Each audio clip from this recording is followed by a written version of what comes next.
আনতুমুল ফুকারাউ ইলাল্লাহ ওয়াল্লাহু হুয়াল গনিয়ুল হামিদ। আল্লাহ কহে দুনিয়ার মানুষ সব তোরা ফকির, একমাত্র ধনী আমি আল্লাহ, একমাত্র ধনী আমি আল্লাহ। তাহলে ধনী একমাত্র আল্লাহ চাইতে হবে। দুনিয়াতে যত বড় ধনী আছে তাকে যদি বলা হয় তুমি দিতে থাকো, আর সেও যদি দিতে থাকে, যত কম করেই দেখ না কেন, যত কম করেই দেখ না কেন, একটা সময় না একটা সময় আসবে তার সব শেষ হয়ে যাবে।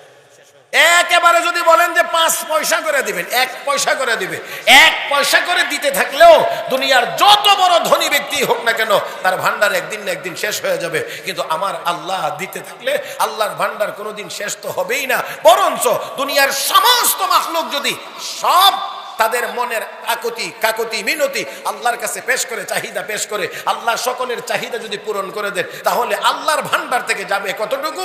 সমুদ্রে সুই ডুবাইয়া উঠাইলে সুয়ের মাথায় পানি যাবে যতটুকু, দুনিয়ার সমস্ত মাখলুকাতের সব চাহিদা পূরণ করলে আল্লাহর ভান্ডার থেকে যাবে ততটুকু।